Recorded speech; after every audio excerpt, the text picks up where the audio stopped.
Hi friends, welcome to Rajahmundry home recipes.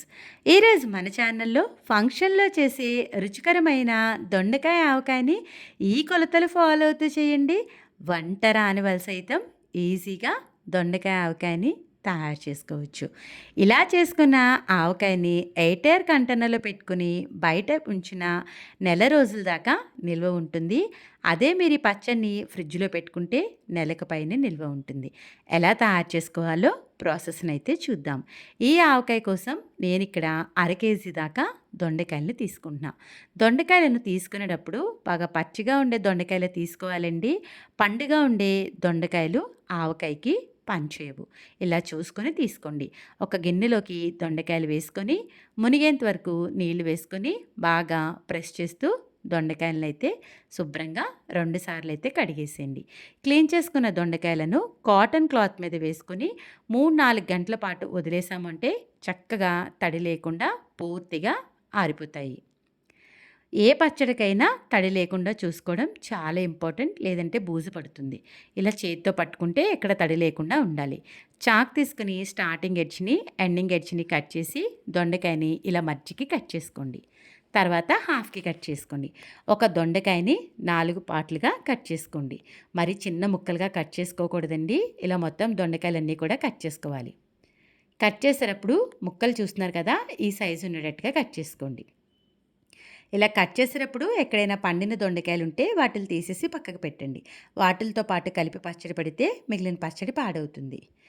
కాస్త వెడల్పుగా ఉండే బేషన్ తీసుకొని ఈ కట్ చేసి పెట్టుకున్న ముక్కలనైతే కొలుచుకోండి. ఇలా కొలుచుకోవడం వల్ల ఉప్పు, కారం వేసుకోవడం ఈజీ అవుతుంది.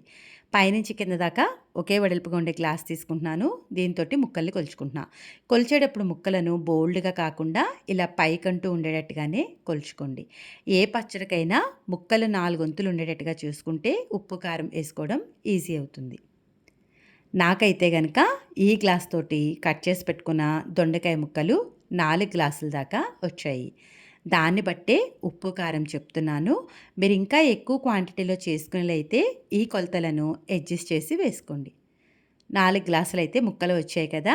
ఒక పావు కప్పు దాకా ఆవాలను వేసుకొని మిక్సీ జార్‌లో వేసి మెత్తగా పౌడర్‌లాగా చేసుకోండి.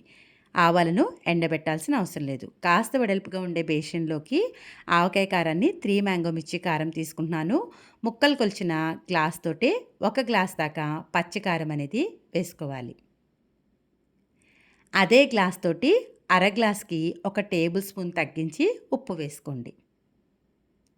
గ్రైండ్ చేసి పెట్టుకున్న ఆవపిండి పావు గ్లాస్ దాకా వేసుకోవాలి. ఈ పచ్చడికి వెల్లుల్లి గానీ, తాలింపు గానీ ఏమీ అవసరం లేదు. ఇవి 3 కూడా బాగా కలిసేలాగా కలిపేసుకోండి. ఇలా తయారు చేసిన దాన్నే ఆవకాయ కారం అంటారు. పక్కా కొలతలతో ఆవకాయ కారం ఎలా తయారు చేయాలో మన ఛానల్‌లో ఉంది. ఇలా ఆవకాయ కారం తయారు చేసుకుంటే సీజనల్ వెజిటబుల్స్ తోటి 10 నిమిషాల్లో పచ్చడి పెట్టుకోవచ్చు. కట్ చేసి పెట్టుకున్న దొండకాయ ముక్కలు ఈ కారంలో వేసేసి ఉప్పు, కారం, ఆవపిండి అంతా కూడా దొండకాయ ముక్కలకి బాగా పట్టేలాగా 10 నిమిషాల పాటు కలుపుతా మిక్స్ చేసుకోండి. చూస్తున్నారు కదా! ముక్కలకి అంతా కూడా బాగా కలిసేలాగా కలపండి. కలిపిన తర్వాత దీంట్లోకి మనం నూనెని నువ్వుల నూనె గానీ, వేరుశనగ నూనె గానీ వేసుకుంటే ఆరోగ్యానికే మంచిది, రుచిగా ఉంటుంది. లేదు అంటే సన్‌ఫ్లవర్ ఆయిల్ కూడా వేసుకోవచ్చు. ఇప్పుడైతే ఎండబెట్టుకున్న నిమ్మరసాన్ని ఒక పావు గ్లాస్ దాకా వేసేసుకోండి. నిమ్మరసం అంతా కూడా వేసిన తర్వాత ఈవెన్‌గా బాగా కలిసేలాగా కలిపేసుకోండి. ముక్కకి అంతా కూడా నిమ్మరసం బాగా పట్టేలాగా కలపండి. ముక్కలు కొలుచుకున్న గ్లాస్ తోటే నువ్వుల నూనె ఒక గ్లాసున్నర దాకా వేస్తున్నా.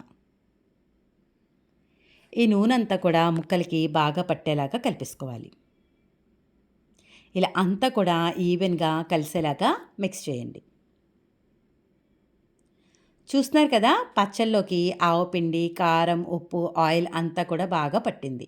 ఇది చూడ్డానికి మనకి ఆయిల్ లేనట్టుగా ఉంది గానీ, ఊరిన తర్వాత ఆయిల్ అంతా కూడా పైకి బాగా తేలుతుంది. ఇలా కలిపేసి మూత పెట్టేసి ఒక నైట్ అంతా కూడా వదిలేసేయండి. ఒక్కరోజు ఊరితే సరిపోతుందండి. నెక్స్ట్ డే మార్నింగే మూత తీస్తే చూస్తున్నారు కదా!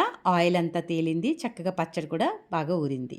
ఒక్కసారి ఉప్పు, కారాన్ని చెక్ చేసుకొని ఏమైనా తక్కువైతే యాడ్ చేసుకోండి. ఆయిల్ కావాలంటే మరికొద్దిగా వేసుకోవచ్చు.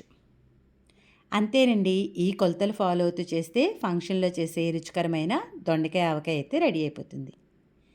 ఇలా తయారు చేసుకున్న ఈ ఆవకాయని ఎయిర్ కంటైనర్‌లో పెట్టుకొని మీరు స్టోర్ చేసుకుంటే ఫ్రిడ్జ్‌లో నెల రోజుల దాకా నిల్వ ఉంటుంది. ఇంకెందుకు ఆలస్యం ఈ కొలతలు ఫాలో అవుతూ మీరు కూడా దొండకాయ ఆవకాయని ట్రై చేసిన తర్వాత ఎలా వచ్చిందనేది మీ అమూల్యమైన ఫీడ్‌బ్యాక్‌ని మట్టుకు నా కామెంట్ సెక్షన్‌లో తెలియజేయడం అయితే మర్చిపోవద్దు. మీ అందరికీ నా వీడియో నచ్చిందనే అనుకుంటున్నా. Thanks for watching my video. Please like, comment, share, subscribe my channel.